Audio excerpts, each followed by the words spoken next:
All right, everybody. Good morning.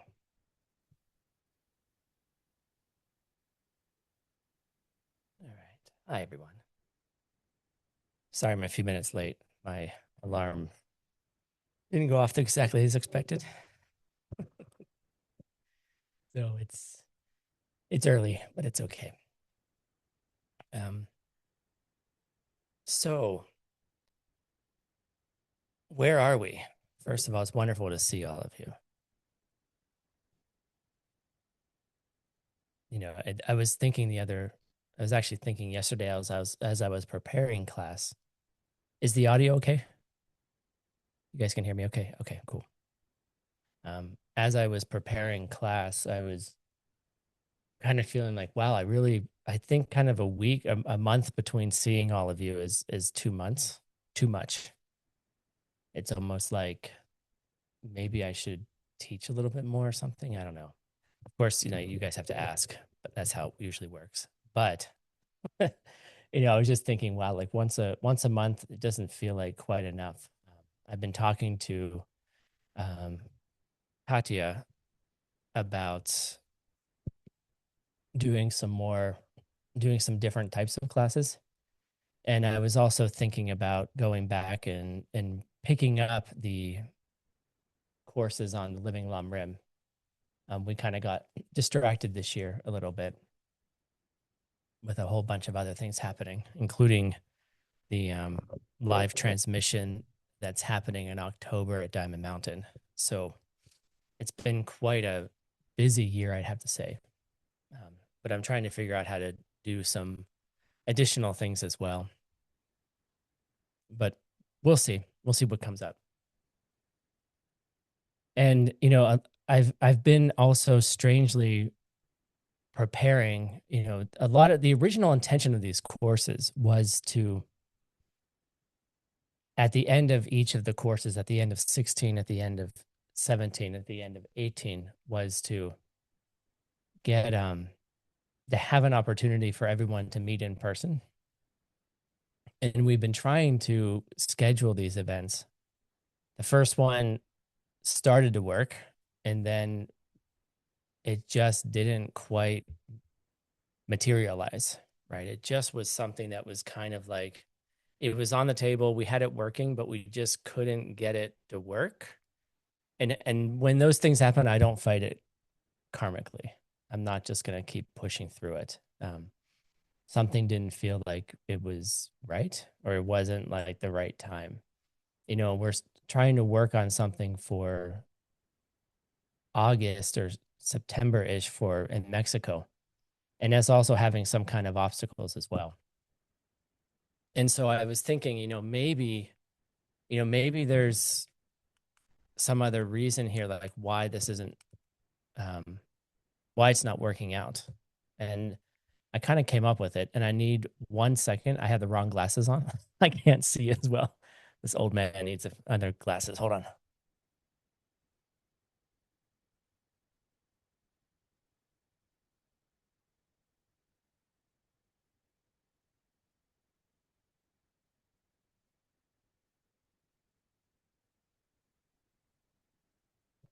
There we go.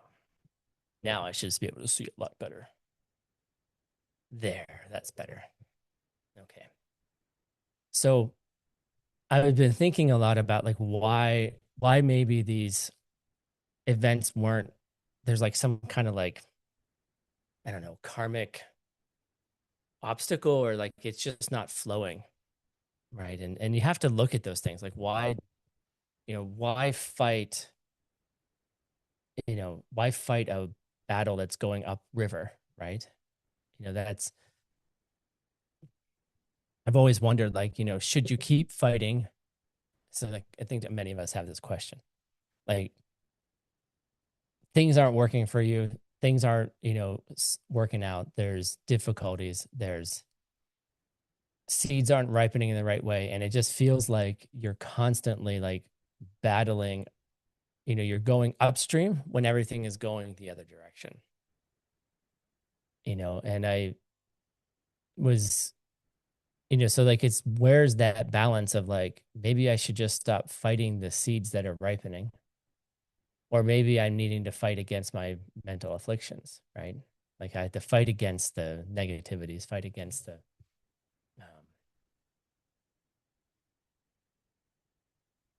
the differences.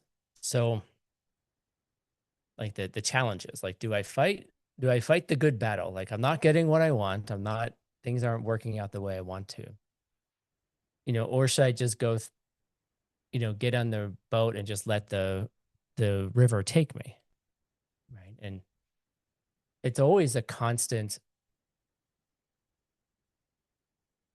question, right? Because in the moment, you cannot just, how do I say this? You can't just change the seeds that are ripening. Like, I'm sorry. Like that, like everyone who comes to us and wants a quick fix is usually in for a big surprise. you know, do the 4 steps, change your world. That's true. All of that's very, very true. And it's not a quick fix. It's not something that just is like, do this, get that, and then, you wake up the next morning and then you're something like enlightened, while it's entirely possible. It is entirely possible that your seeds can shift that quickly and they can shift that quickly. But we know that in the moment we don't have control, right? So where's that balance of just getting in the boat, getting in the boat of the stream, right? The stream of your seed ripening, and then just letting it go, meaning this is just what's happening. And then on the other side, it's like, well, samsara, right? I have another idea. I'll be right back.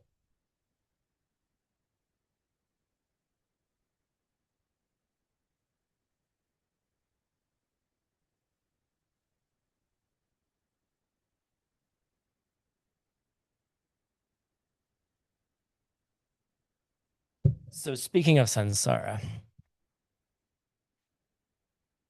what about the cute cat, the one that's sitting right there? I don't know. I don't know. Can you see her? I don't know if you can see her very well. Yeah, if I'm not there, she's kind of like, anyway, doesn't matter. So speaking of samsara, so last night, that's right. Last night, and this is really important. Sorry, it took me a while to wake up this morning. My brain is just turning on. So last night I went and saw the new Baby Yoda Mandalorian movie, right? And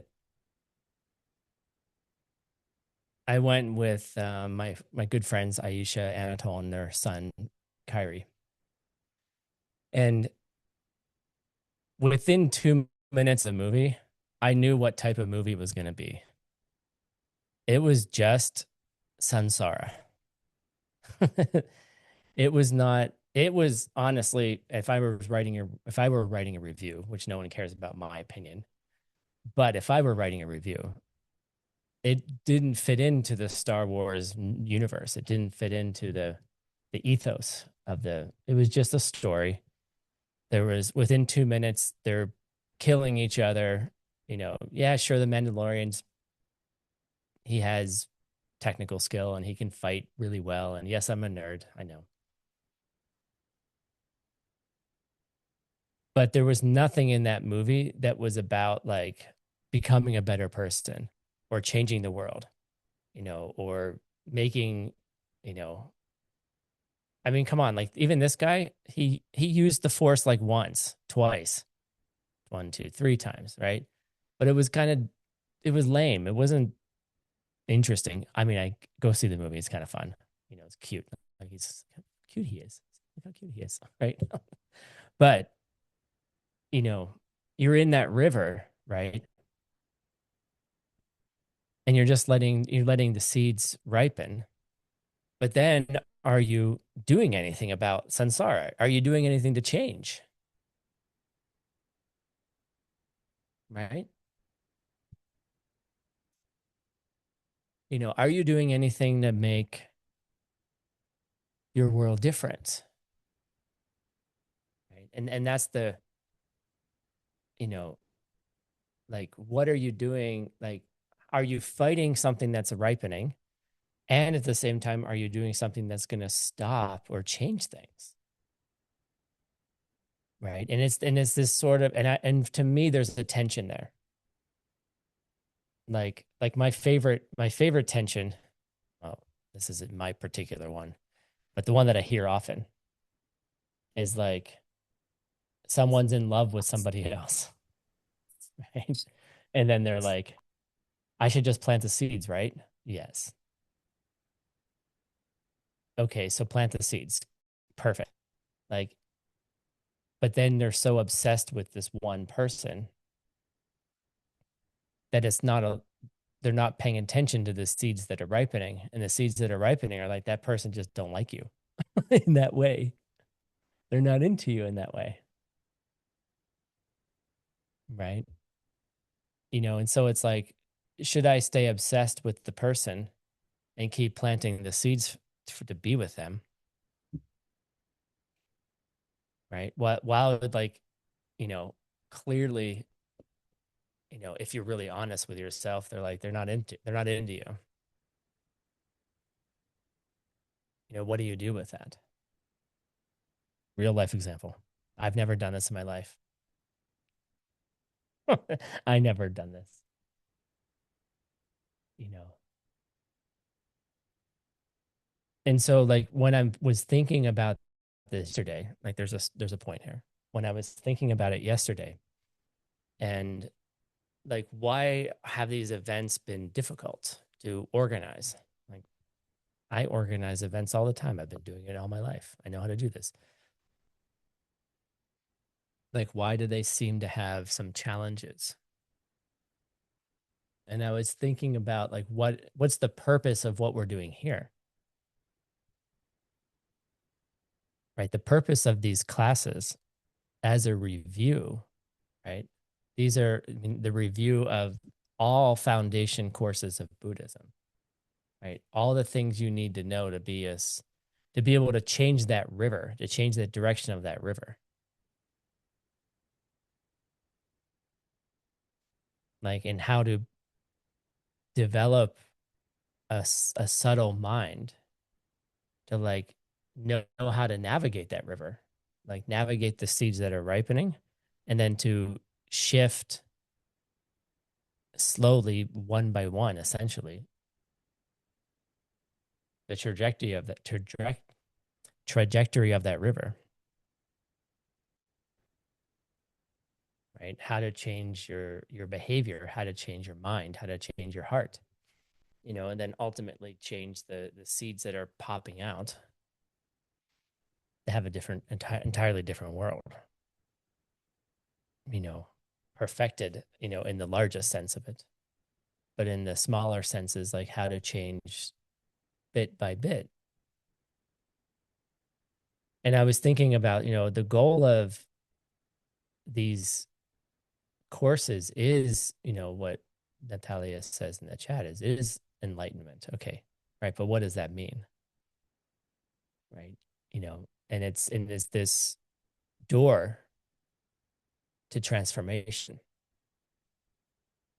and as you become more astute or practiced, subtle, I would also add in two other things: less prideful and more humble. Those are probably things that come with it as well.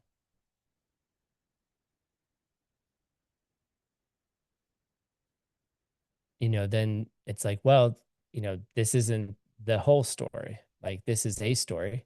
This is one way of getting there.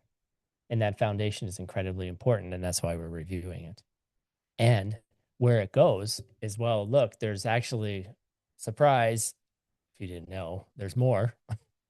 Right. Surprise. There's, that foundation becomes a platform.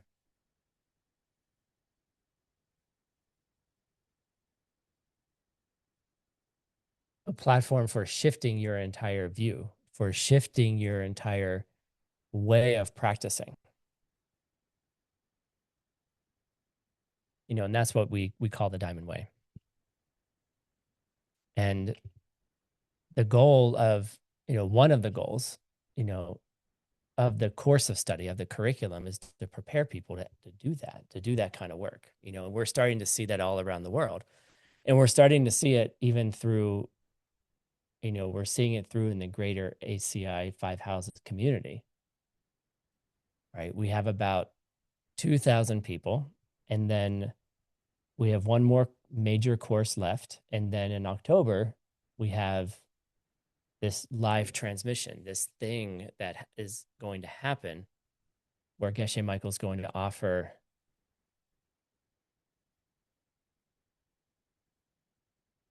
a way into these practices direct from his experience, his entire lived experience.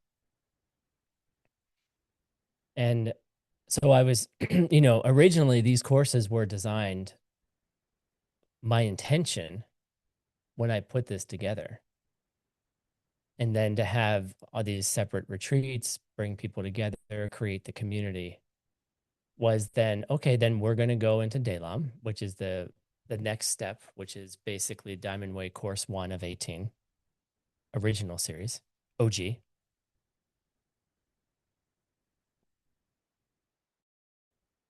And I was thinking, like, what is the resistance? Here's getting back to my question here. Like, here's the resistance, right? Like, why is it not working out as planned?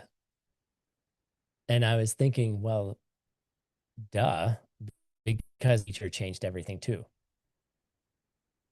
Like, my teacher's on a different trajectory, and come this Friday, you may have, we'll advertise it at the end of the class, but come this Friday, we're going to be announcing how the rest of this program is going to take shape, how the rest of the Bridge to the Diamond Way program is going to take shape, how we're going to do October, how we're going to organize the transmission, how we're going to do all of that with everybody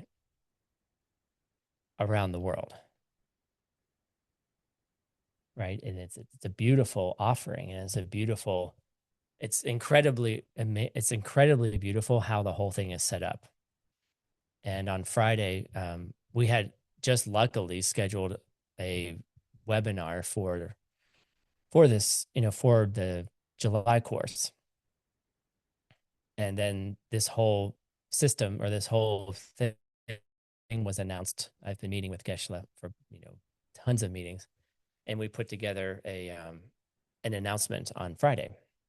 So I'm shifting that Friday webinar, and we're going to basically talk about how October is going to work. And then I'm going to show you a video that we made last week explaining all of it, and him explaining his entire thing. Please don't advertise it right now. I said we're going to do it at the end.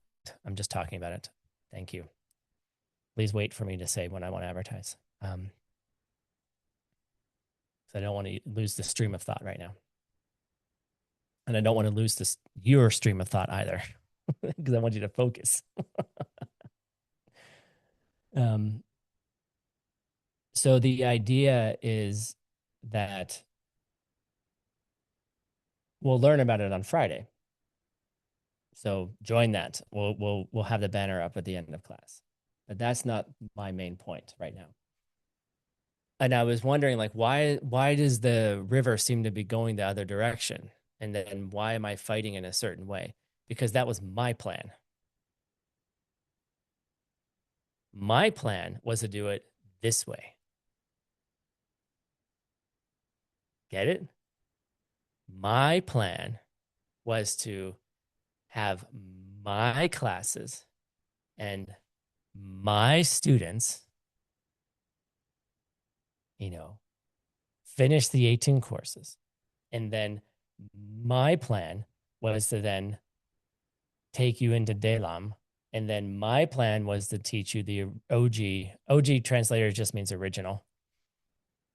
The original Diamond Mountain University Diamond Way series. That was my plan. Okay. And so when you're thinking about your plan and you're focused on your what you want, right? And then I'm just watching what my teacher is doing and I'm just like it just look, and I'm going to tell many of you this probably for the rest of your life. You don't need your teacher's how to say this. If you didn't need your teacher's advices, you wouldn't resist them.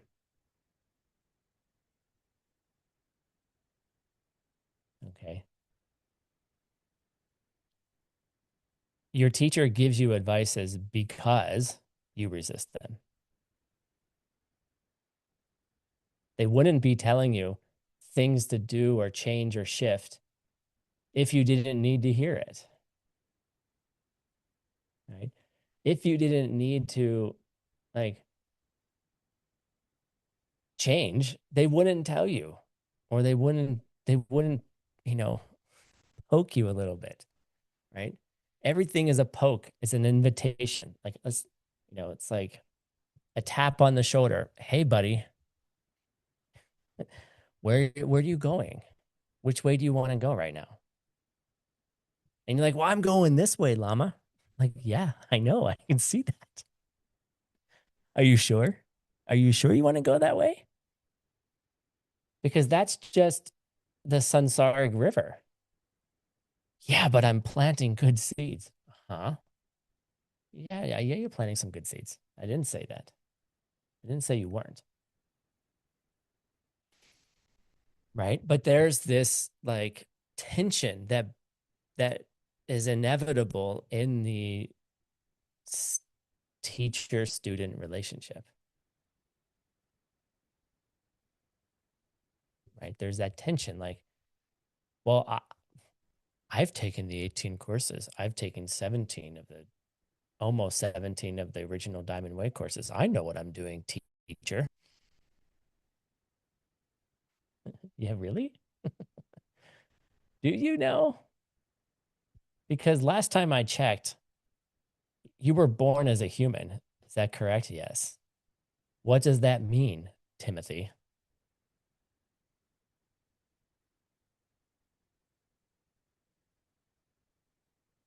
Right? What does that mean? What does it mean that we're all here once again, doing it again? Right? What does it mean? Well, last time we were doing it, didn't look like it worked out that well. Well, it worked out certain in some ways very well, right? Because we're humans again. But look, like how well did it work out for you last time or the time before or the time before or the time before or the millionth time before or the billionth time before? How well did that work out? Look, I started off by saying, hold on, guys, let me get my guess so I can see the computer screen. Like, doesn't enlightened being need glasses? You get it? Right. I gotta still do some stuff. I didn't make it last time. So where did I mess up? Where did I not plant enough seeds? How did I not get there? Right. Yes, that's right. Exactly. Pat, I died last time. I didn't make it last time. I respawned like in a video game, like I used to play video games in college and it's basically you just have a gun and you run around and shoot each other. And then you get shot and then you just respawn, come back to life and do it again. And we do this for hours and hours and hours. And I'm just, you know, at some point, I just thought about like, wow, that's exactly what we're doing. It's just over a longer period of time, right? Over and over and over again, So, so I'm getting there. So I realized that maybe I wasn't listening to what my teacher wanted, what my teacher was really guiding me to do.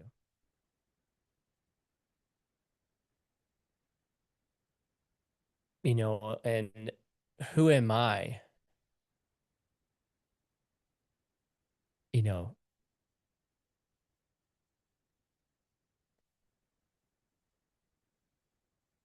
I have two perspectives on it. Who am I to tell my teacher that I know best,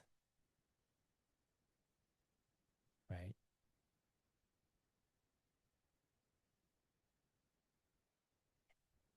And how, pardon my language, goddamn lucky I am to have the karma to have a teacher.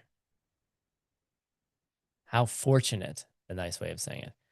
How fortunate that I am to have a teacher, to have someone who has the patience to deal to deal with my resistance.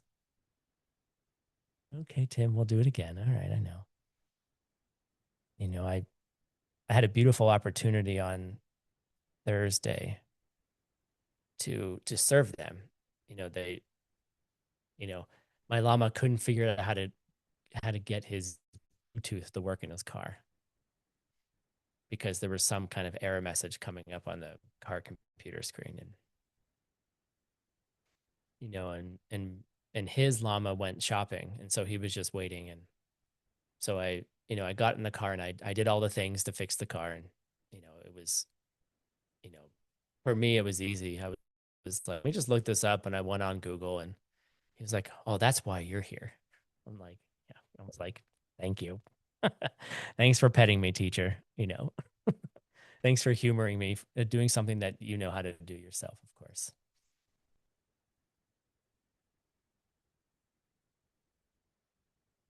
But what I did in the car is that, I did that is, we had a moment of a sweet moment together. And I just apologized for not doing the things he asked me to do. And I explained why. I explained why I wasn't able to. And it was sweet, and it shifted some things. But I realized that I was thinking of this differently. I was thinking about me, Tim, and that, what should we be doing? You know, we should be doing what my teacher's doing. Even if you see me as your teacher, okay? Like, you have to understand that like your teacher's teacher is also incredibly important. Like, my teacher's teacher, like, oh, I've just seen how many things we do because she is guiding him. At least that's the way it appears, right?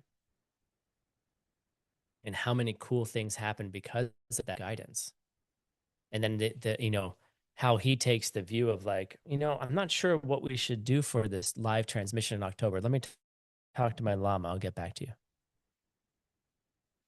Then it was like, and then basically getting schedules. And he was like, yeah, I think you should come to San Diego with us too. And we can record a video, but let me talk to my llama first to make sure it's okay.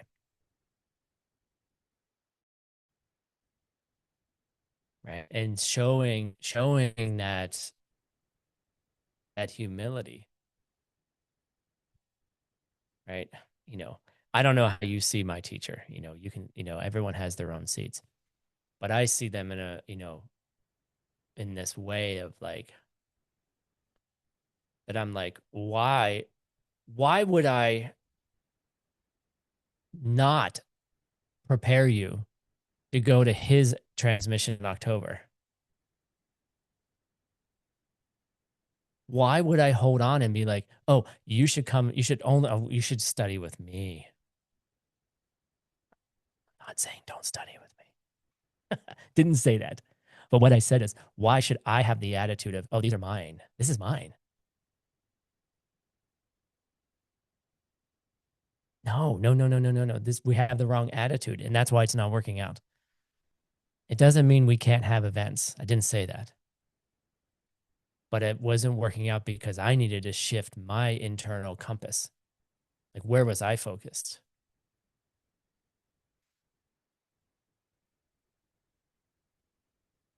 And so on Friday, we'll show the webinar at the thing at the end of class. You should come to that, and you should learn how to get a live transmission from a realized being, how they want to teach the diamond way. And then what we're going to do is we're going to learn it the way my teacher is teaching it. It's not a coincidence. And I know we haven't even touched ACI 7 yet, but this is the essence. Okay. This is the essence. It is not a coincidence at this point in the ACI course.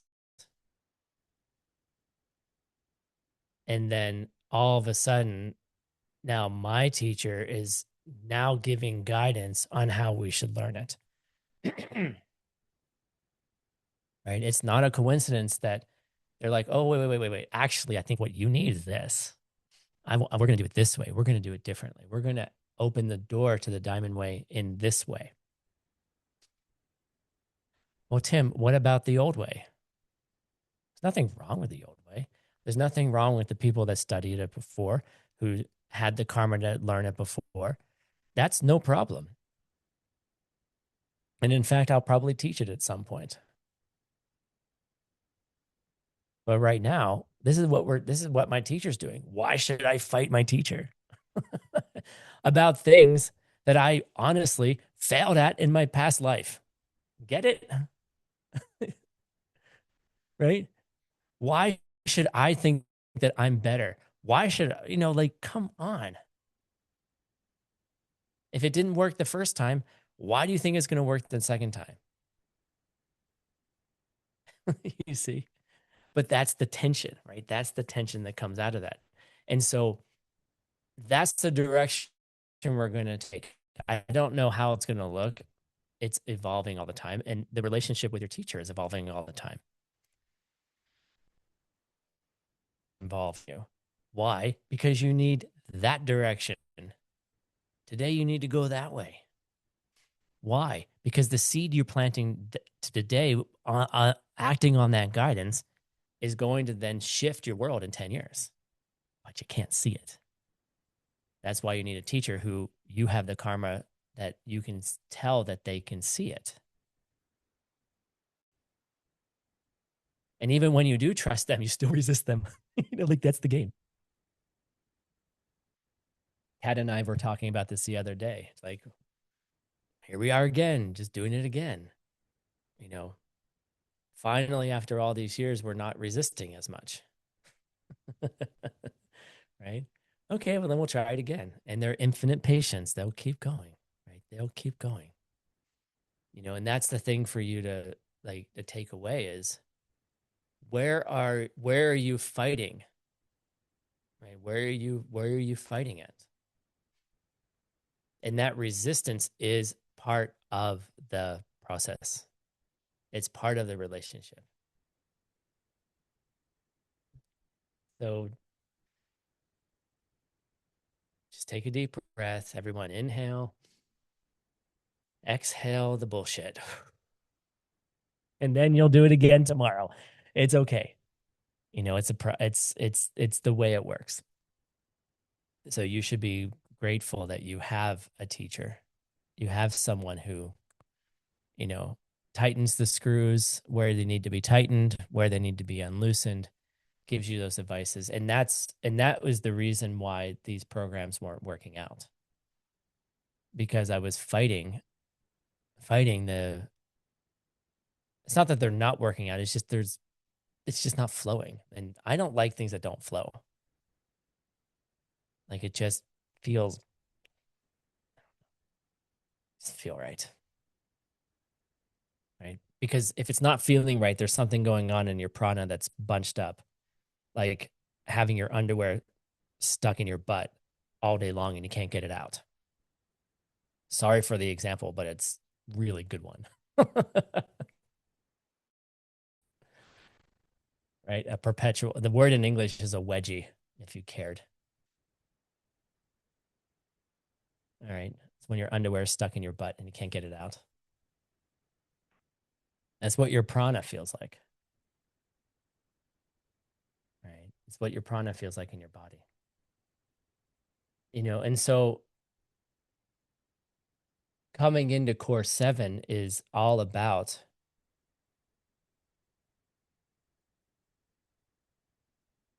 the seeds that you need to plant, the guidances that the enlightened beings have given us. Like, look, if you take these 64 seeds, the 64 commitments of a bodhisattva, and you practice them, it's just 64. It's only 64. You have 65 seeds ripening a second. Come on. It's less than a second's worth of seeds ripening. There's 64 guidances or pathways, choices that you have in any moment. What seed am I going to plant? Look, that river is going to flow. And I know a lot of you are struggling right now with a lot of that. Like, I'm doing the work and yet things seem to be getting worse. And it's painful. But in the moment, you have a choice for 64 things you could do that are setting yourself up for the future. Like creating that future, putting the causes into place now, regardless of whatever shitstorm is happening. Good luck, interpreters, with that one. I'm not sure how you're going to use that word. Some of the interpreters can be like, oh, regardless of what big mess there is. Yeah. I want a stronger word than that. Regardless of whatever hell and fire, hell and brimstone is passing through your life right now. You know, like what choices are you making right now in the midst of it? One of our friends here, one of their close family members died yesterday. And they were just like, what do I do? I wasn't prepared for this. We're not prepared for it. There's nothing that can prepare you for the death of a loved one. It doesn't matter, like, honestly, how strong you are, how good your understanding of emptiness is. Like, it's awful.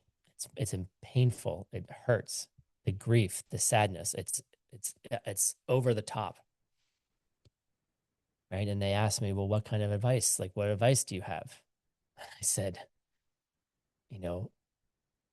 feel your emotions. Like, that's part of it. Part of death is feeling, you know. But what choices are you making when you're in it? Help the other people around you. Everyone's feeling this, like you walk into a funeral, how everyone's feeling. One of the few places where you don't have to be an intuitive, you don't have to be an empath to understand how everyone's feeling. And I think that's quite honestly, those of us that are still in suffering, and I don't know who you are. Those of you who are still in samsara, you know, really, you know how everyone's feeling. You know how everyone's feeling. Like maybe not exactly in that moment, but you know what that's like. You know the ups and downs. You know the happinesses and the sadnesses, the grief. You know, just look at someone. Just look at someone for 2 minutes. You don't have to know the context of their life to know what's going on for them. You know, so how do we prepare? How do we prepare for those moments? How do we prepare for the next? That's a bad. I don't know that word. For the next rainstorm, for the next flood. The word I was going to use is deluge. By the way, if you for those who learning English, you know, are you prepared for that tornado? You know, are you prepared for that hailstorm? Are you prepared for that firestorm? Like, no, you're not. But with practice and taking these 64 vows, okay, 64 commitments, 64 seats, that's all you have to think about, you know, 64 practices, you know, then you are prepared because then you know how to act. You know what seeds to put into place. Okay, I had a bad day, Tim. Yes, you did. I had a lot of bad seeds go over. Yes, you did. Looks like you need a hug. Yes, I do. Okay, go get a hug. Support each other. And then what choices are you making? Right. And that's what ACI 7 is about. It's about the choice. You have a choice of what future you're going to create. You know, future you will look at will go back, thank the seeds that during that shitstorm that they still acted in kindness towards others. The harder things get, the more powerful good seeds are because you're battling, right? And so that's the whole point. You know, we just came out of ACI 5, ACI 6, karma and emptiness. We just came out of a deep discussion of how reality works. Now, we're going to go into, well, what am I supposed to do with that, Tim? What am I supposed to do? Oh, well, that's easy. Super easy, right? It's called Changchun Shunlang, right? Changchu Shunlang. Let's make sure I got the right thing up. Good. Very nice. I have a whole new text system here if you didn't realize. So nice, right? The highway of the bodhisattvas, right? The Buddhas were like, okay, we taught you about karma, we taught you about emptiness, but wow, we kind of really needed to, now we need to give you guidance. Because it's kind of like, oh, we told you the secrets of the universe. Oh, great, thank you. Right. And then everyone's like, what do I do? Like, I just imagine a group of people being like, that's so wonderful, Buddha. What do I do now? And the Buddha's like, were you sleeping? I told you what to do. And you're like, what? I don't get it. And the Buddha was like, okay, fine. All right, here you go. Here's some guidance, right? And this text that we're studying, as I said, is Changchub Shunglang, the highway of the bodhisattvas, the path, like, how do you become a bodhisattva? Meaning, like, how do you use this to become enlightened, right? You know, and Jason Kappa gave us a beautiful commentary on all of these vows. And as soon as Wordsmith is done translating his difficult points to the mind only school, this is his new book. We're gonna he's going to translate all of those vows and then all of the description of them. which will be much more extensive than anything you've ever heard. So I have a question here. First, I need to have a little look. She's not here. She was here, but she's not here anymore. I was going to have Tracy give me the definition of bodhicitta, but she is not here right now. She was here earlier, and that's unfortunate. So, Tracy, unfortunately, we listened to this class. You could have, once again, won the $100. But unfortunately, you're not here. And I'm not offering it to anybody else. Semke Bani Shendin Chir Yang Sokbe Chanchubde. The only thing you should know and from the ancient language, from Tibetan. We probably do it in every class. Probably because I keep repeating it, because probably you haven't learned it. Because you're resisting it. I remember there was a student when I first showed up, Venerable Ningpo, wonderful practitioner, amazing practitioner. And he would get so frustrated because Geshe Michael would seem to exaggerate. I don't know why a Lama exaggerates, but he seemed to exaggerate. And the thing that got under Ningpo's skin, got his, he's going to hate this, what got his panties in a bunch. Translators, panties in a bunch is an expression for your underwear and your butt. Okay. I'm watching the translators and interpreters. Okay. All right. What got him all riled up was that when Geshe Michael told his origin story, that the timing didn't make sense. The timing was, like he spent 20 years in the monastery and then he went to work at Andine and he spent 20 years working there. And then he did the ACI courses, and all of a sudden Geshe Michael's 150 years old. Right. And the math made no sense to him. Right. And so he would get so frustrated.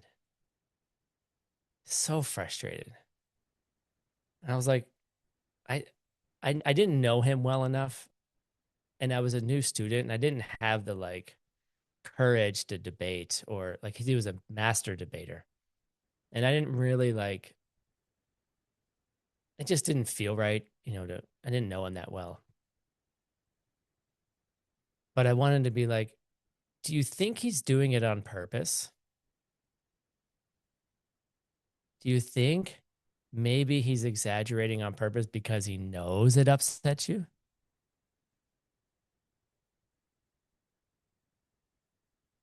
And over the next year or so, I didn't see him for quite a while. And then,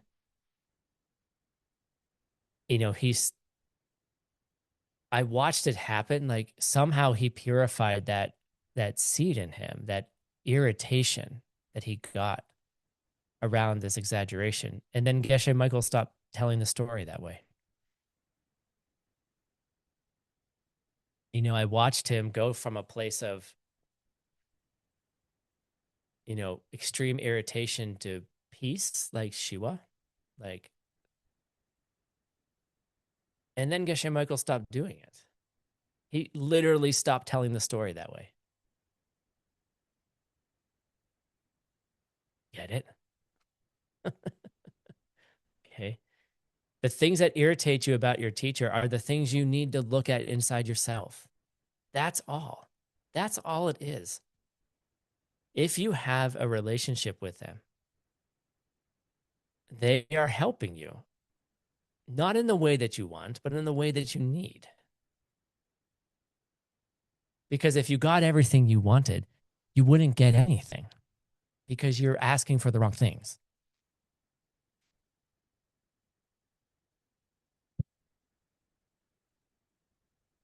Now they will give you some of the things you want, of course, but you know,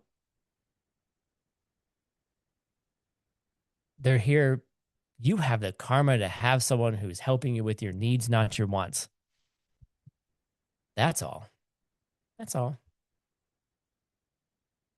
And so of course, what you need is boot camp.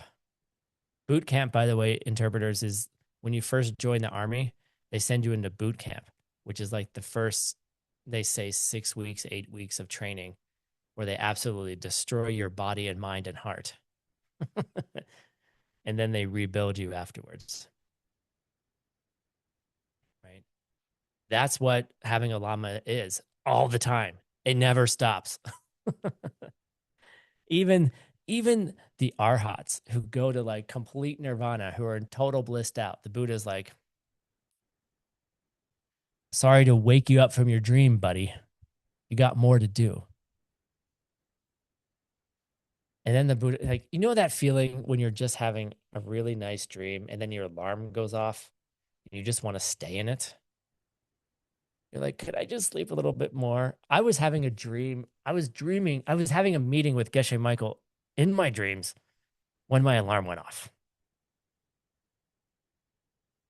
I was like, oh God, could I just, I was getting advices. Could I just stay there a little bit longer? It's like, nope. Timed it perfectly that you have to get your ass up and teach this class. Right. So that's what we're doing here, right? It's like we're constantly being reminded of the things that are causing us just to float down the stream of samsara. Okay, yeah, you can keep doing that. That's what I tell my students. Sure, you can keep doing that. If I ever say that, what I mean, here's I'm gonna what the teacher really means. Okay. Charne, right? When the teacher says, oh yeah, just keep doing that. What they really mean is, are you sure you want to keep doing that? Of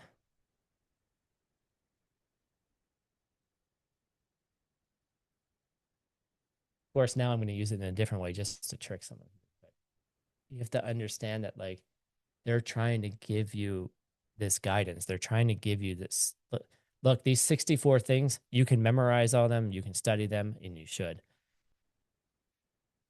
But it's only when you're living is when you're going to be faced with the circumstance to actually practice the vow, to actually practice the bodhisattva commitment. Years of writing in your book over and over again, you know, and then all of a sudden, one day you'll be somewhere and you'll be like, oh my God, I didn't keep that vow. Oh my God, that's what that means. Right. Like I had an experience with my own teacher. Day, it was one of the diamond way vows, and this isn't, you have to be very careful with these things, right? This is not literal. Okay. It's literal, but not, anyway, is that before you wipe your llama's body, like, that you're supposed to do 3 prostrations before doing that. And I was always like, what? Like, when am I gonna like wipe my llama's body? And because like, even like to touch your llama is like a incredibly holy thing. Like, and to have that, it's just like very rarely would that happen. And, you know, I don't think about, like, I don't walk around thinking about, these things, not like, oh my God, I can't wait till I do this prostration thing, whatever. Right. And one day we were preparing for a teaching. I remember exactly where I was, and I walked up to him, and, he, some leaves or like some I don't know, little leaves had fallen on his shirt or something. And I had said, "Oh, can I clean that off?" Right. He said, "Yeah, yeah, yeah." So I went and I started like cleaning the dust off his shirt a little bit. And then I was like, "Oh my God, I didn't do three prostrations first." Right. Like I'm in front of like 100 people. Right.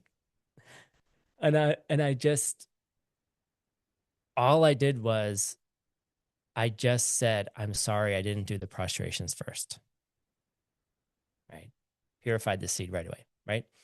But I thought about like, oh, well, what about, well, maybe I did prostrate because I did honor, because I asked permission. Right. Prostration is asking for permission. That's all. Right. So I actually did keep the vow because I said, "Oh, can I clean off your shirt?" And he said, "Yes, of course you can." Right. That was the prostration. Get it? It doesn't mean get on the ground and put your forehead there. This is why you have to be careful as well. This is why it gets subtle. But the point is that you practice these things over and over and over again. And then they just pop in your head when you have a life experience. Yeah, it would look really weird, Maria, if I was in front of, an entire group in Kyoto and all of a sudden I'm like doing three prostrations on the stage before like cleaning off his shirt. Like, yes, that would look weird because it's a cultural thing, sort of, right? It's a thing where people, it's an honor, it's a respecting, it's a thing you do in your mind, you know. Don't get attached to how things look. Okay. People are like, "Oh my God, like I had someone criticize me once because like my house wasn't Buddhist enough. Or like, oh, like where's your temple? Where's all your Buddhist tankas? Where's all these things?"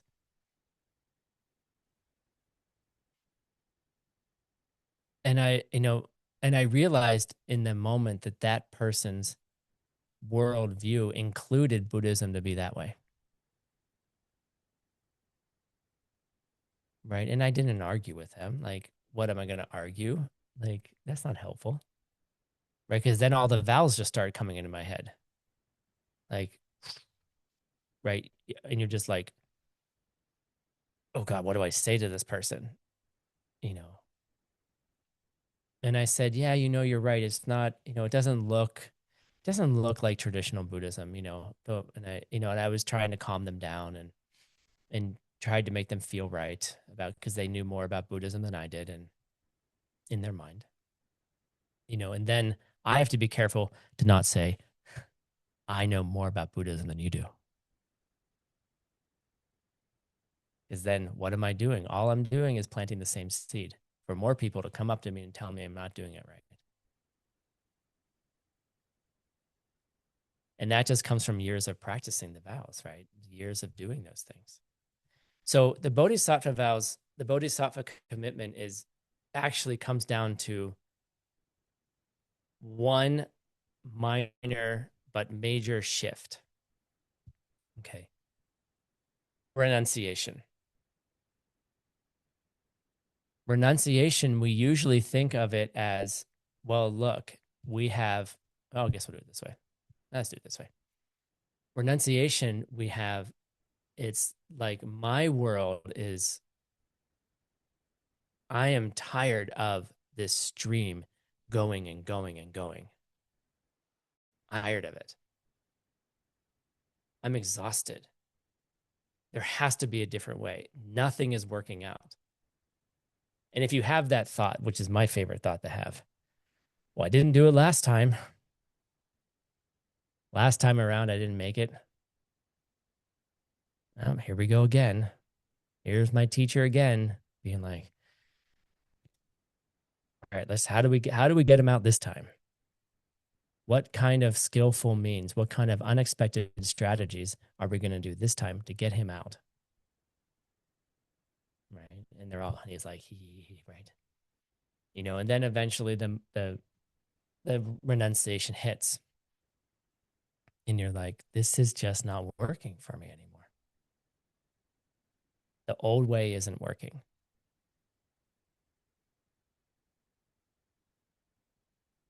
And then what ends up happening is that there's a shift that happens where then you look around and you're like, it's not just me, right? It's everybody else too. I'm not the only one who's experiencing this, right? Actually, I wish the picture were pointing this were like this. Change that picture next time. I wish it were like this or like this, right? Pointing. Like all of you, right? Like all of you are that way. I started by saying, like you go into a funeral and you know what everyone's feeling.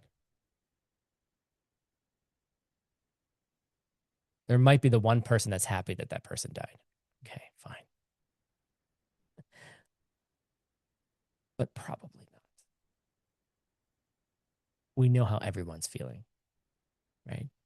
And if you take a moment to look around, like your homework is go out to a cafe, go out to dinner, go out to lunch, whatever time of day it is. Although it's going to be late for you in Asia, Eastern Asia, you know, just look at everybody and be like, how are we the same? How are you feeling? What stage of samsara are you in? Are you in an up cycle to happiness or are you on a down cycle to depression? Like, where are you today? Like, today, you could have been happy, sad, grief, all those things can appear, right? Everybody's the same, right? And in that way, everybody is the same.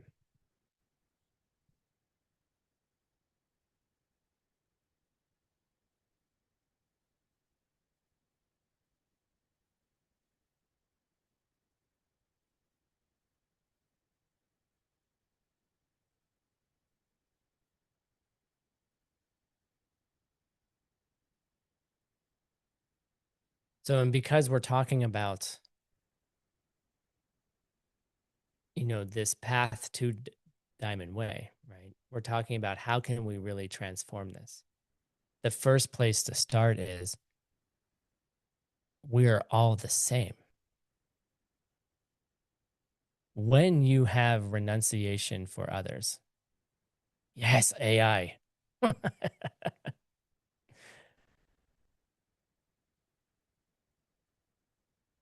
When you have that, you're tired of it and you recognize it in others, right?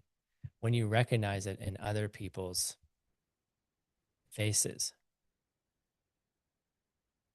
right? There's a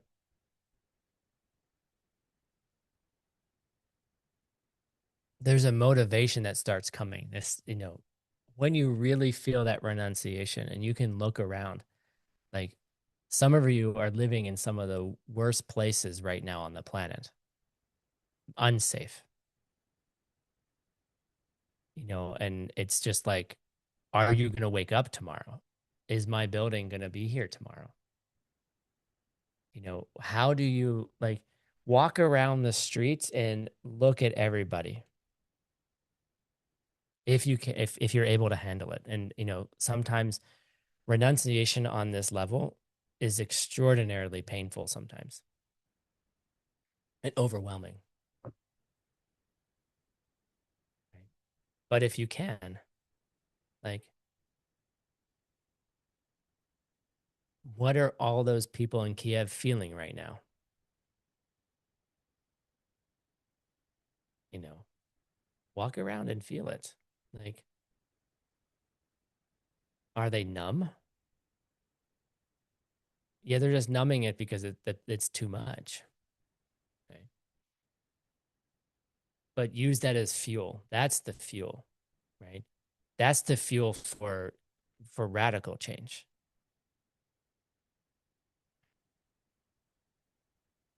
You know, it doesn't matter where you are. Like, it's interesting in my own country, like, people have this view of like, oh, United States gonna last forever. This is amazing. Like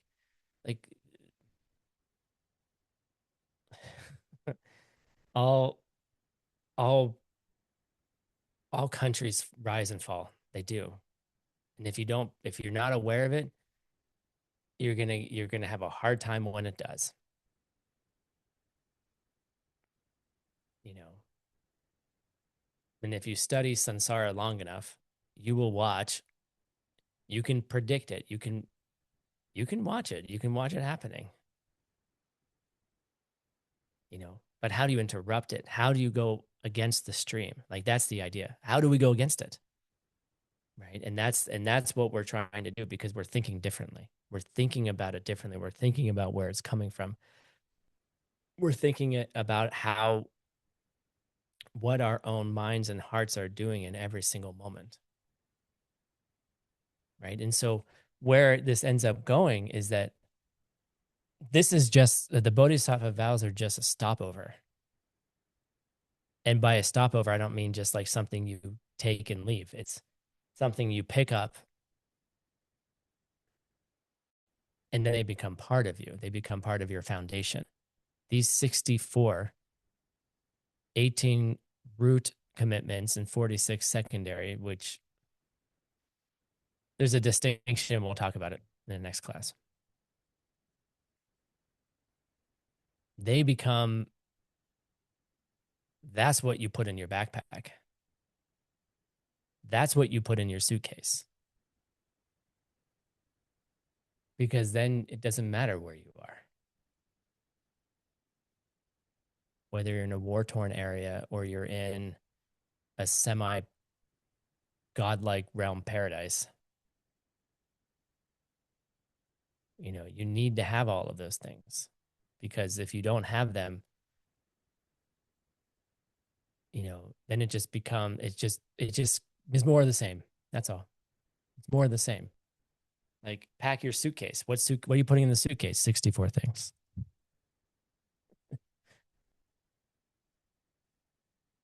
That's a heavy suitcase. Actually, it's not that heavy. Okay. Because then you take that suitcase and when you're ready and your mind, your renunciation is strong enough and that foundation is somewhat automatic, where you're in a crappy situation and you're just like, well, what seeds can I plant now? I feel like shit. Yeah, I know. What choice do I make today? What do I do today? And if you can't think about what thing to do, just go help somebody else. Seriously. That's what I would do. Just get up and go help somebody else. That's within the 64, something's there, right? Go help somebody else. If that's the only thing you can think of doing, go help someone else. And then you can get more subtle later when your emotions calm down. Your emotions are coming from seeds too. And so this structure or this foundation, we're building something, right? And then people have this misunderstanding. And then this misunderstanding is that when I finally get to those Diamond Way commitments, I don't need my Bodhisattva vows anymore because I'm a Tantra guy, because I'm a Diamond Way practitioner, because I am so good. Right.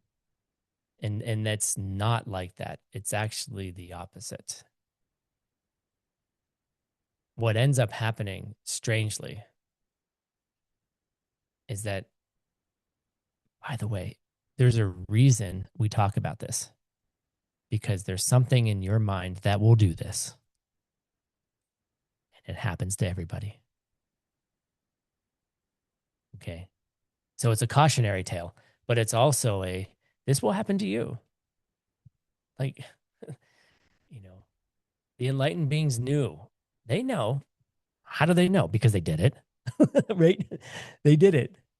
Like, what did they do? Well, they went through all the shit. They did all the right things and all the wrong things.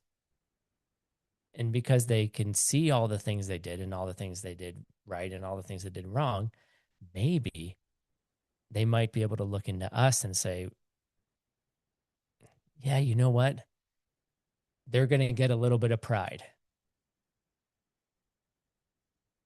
Finally, I've reached the pinnacle of Buddhism.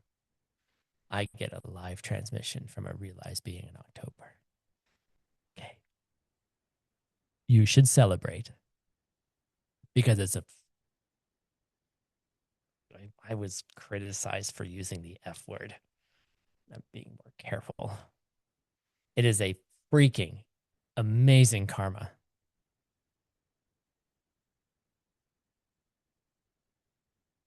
to have the opportunity to even hear this. And you think you're not special. Or what then happens is you feel too special. You feel too special about it. I accomplished something. Yeah, you did. And you should feel special about it. You should. You really should recognize it. But at the same time, you have to recognize the ways in which that too specialness will block you. Right. And so then you feel, then you're like, well, I can do this. I don't have to pay attention to my Praktimoksha vows. I don't have to pay attention to the Bodhisattva vows because I have diamond way vows. Okay. But what strangely starts happening, it's like it's like a little mini lam rim where that pride happens. And then you realize that you go to the extreme. You go a little bit too far. Right.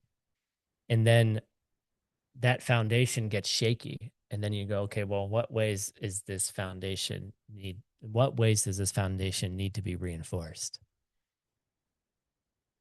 And then when you go back and study these again and again and again, Praktimoksha Bodhisattva vows, you start seeing how the whole thing really works together. It's like the best blueberry pie that your grandma made. The recipe, there's no way that I can make grandma's blueberry pie, right? Because there's something in grandma's blueberry pie, right? That's special, that's unique. It's a unique recipe, right? And I think that's what happens here is you start seeing the uniqueness of the recipe. And you can hear all this, you're going to listen to it. And then, in 3 years, when you realize that you're not paying attention to your bodhisattva and your Praktimoksha vows because you're a diamond way practitioner, you'll remember this class. It's okay. And then maybe you'll be like, Tim, you remember when you said this like 3 years ago? And I'll be like, in my mind, I'll be like, no, but I'll say, yeah. I don't remember most of the things I say, but you'll remember those things when it happens. And I'm just passing on what people told me. Okay. Like, it's not like I'm making any of this up. This is exactly what people told my teachers told me. And then eventually I was like, yeah, well, there's a little bit of pride in there. Sorry, guys. Right. But Maitreya says, don't throw out those vows like you're throwing out the trash. Cherish those. Like, keep them. It's not something just to throw away.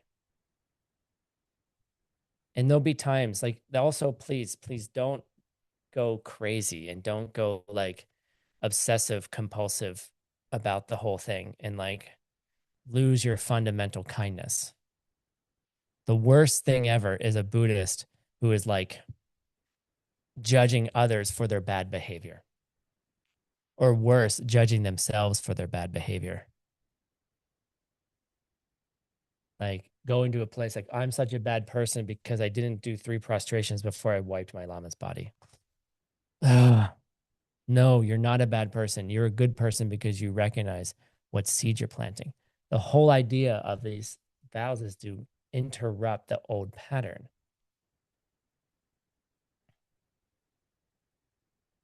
Like, I don't want my students doing prostrations to me when they come up on stage. Like, I don't want that. I don't want that. And my teacher doesn't want that. But what I would hope that in your mind is that you understand the honor and respect because you created them. You should be honoring your seeds. There's no teacher out there by themselves independent of your seeds, independent of the way you treated others in the past. You get it? You're honoring yourself. You're honoring past self in the form of this being that is ripening for you in this way. Does everyone see them that way? No. Did everyone see the Buddha as the enlightened Buddha? No. Most people saw him just as a normal dude. Some people are like, yeah, he has a little special. Other people, when they listened to his teachings, saw him as directly. Which one will you be? And that's a good question. Which one will you be? Which student will you be? And if you hold that view, and it's a very difficult thing to do, that what they're saying, what they're doing, what they're thinking is a teaching designed for me.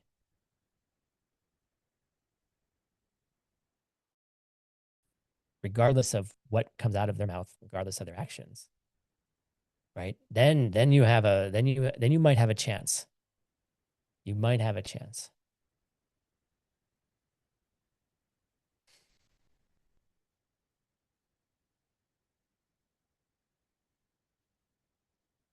And any negative behavior that you see,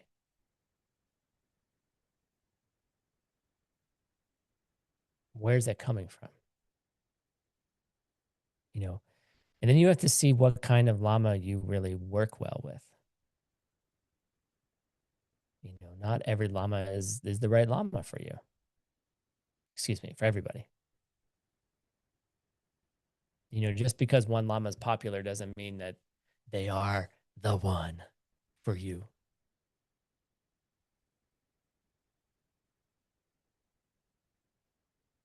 It's a seed. It's a particular seed. See. And so there's 64 of them. There's 64 seeds. All right. We're not going to, unfortunately, we're not going to go through all of them in this review. That's what the class is for. I've talked about it extensively. I've taught this course 3 times.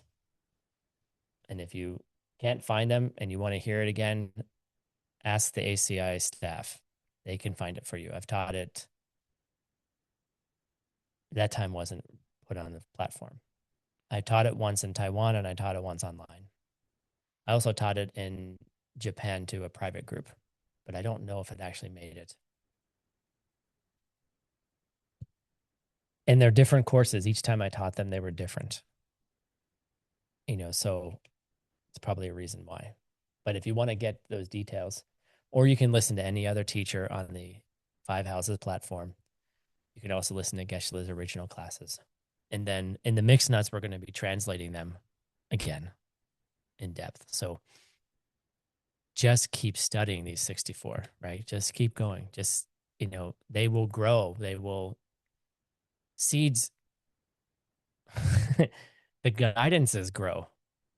Like the seeds, to have them in your life is one thing, but to have them grow in a way that then becomes this amazing, I don't want to say this.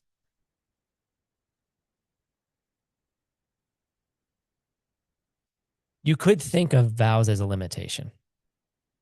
You could think of these vows as, oh my God, I have to do these 64 things. You know, and I think of them entirely differently. It's a deeper thing. It's like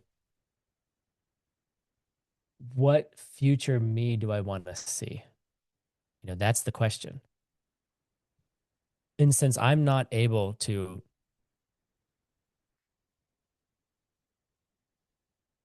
see the future and know exactly what's needed, I can't see the past either. So here's someone who said, look, I did it, and here's 64 ways to do it. It's up to you, right? That's fine.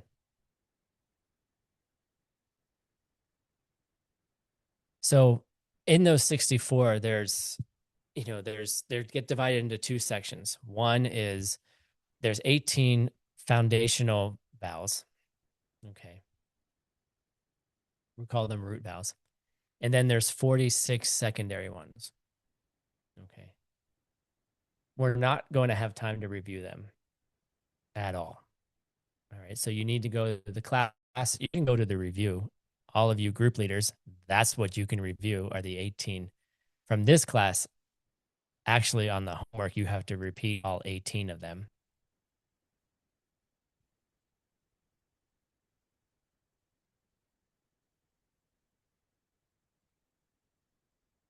So what's the difference here? Like why are they separated into two? These 18, if you were to do them, I think I'm going to talk about in the next class. Yeah, I'm going to talk about it in the next class. I'll just say it right now. But these 18 have much deeper consequences. But don't worry. Like people are like, oh my God, I can't do 18 things. I'll never see emptiness directly in this lifetime if I do one of these 18. I'm such a terrible person. I'm so scared. Look, look.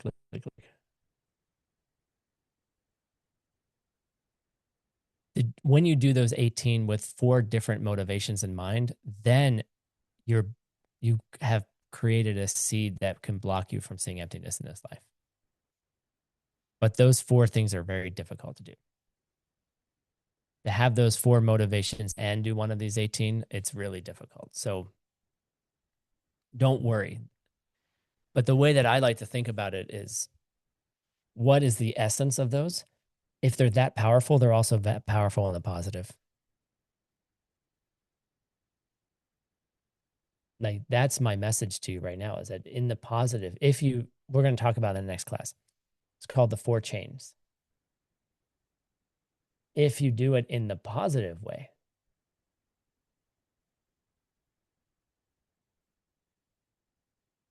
what are you doing in your karmic bank accounts? Like, don't think of it as a don't do. Think of it as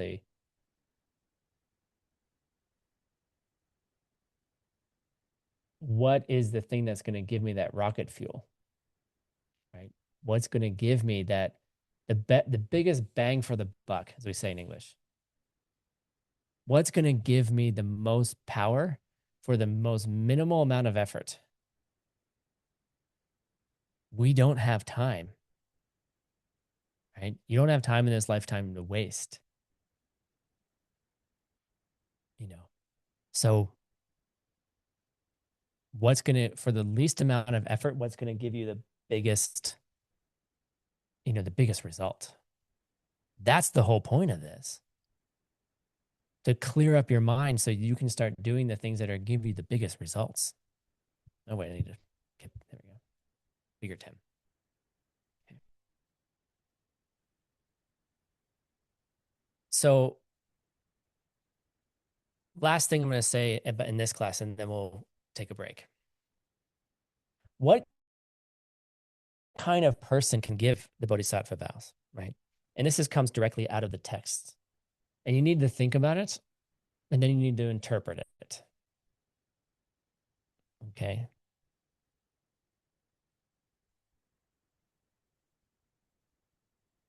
And that's why I chose this picture. Who can give you the vows? Anyone. Okay. If you have a certain conception of them. Right. So I'm going to give you the list of things. Here's the list of things that this person may have. And you have to think about it. And I invite you to really think about it. I invite you to spend time meditating on this because it's not literal, but you can think about it in a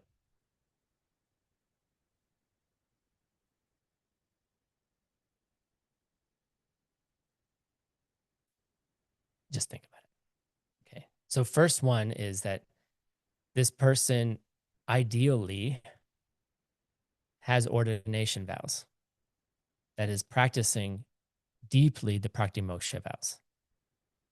There's 260, 253, 253 vows for men, and then there's 364 for women. And then you have to think about, well, why, like, what's the difference? It's a whole debate. Okay. Someone who practices their Praktimoksha vows really well. And then someone who can also grant you the Diamond Way vows as well. Does this mean you need to know your teacher who's going to give you the Diamond Way vows when you take your Bodhisattva vows? No.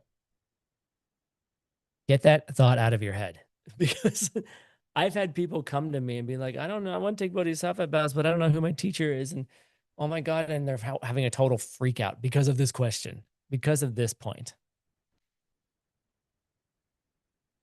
And it says someone who can give Diamond Way vows. It doesn't say give Diamond Way. It says they can give you Diamond Way vows. It doesn't mean they have to. Okay. So maybe you're looking for someone who has the breadth of experience to give you the vows. And what does a vow mean? All it means is that you're committing to do it. And the power of getting a vow is that when you're not doing it, you still get the good seed. That's all. Okay. So, yeah. So then, it says they can either be male or female. Which one is this person? Get it? You got to think about it. You have to think about these things. They really should be someone who keeps their vows well. Like you should look at somebody who's obviously practicing. You should look for someone who is trying to be a bodhisattva. They know how to give the ceremony, right? How do you take vows from someone who doesn't know how to do it? How to give them? They should be a master of bodhisattva teachings. And they should probably, very importantly, be willing to take care of the students and help them.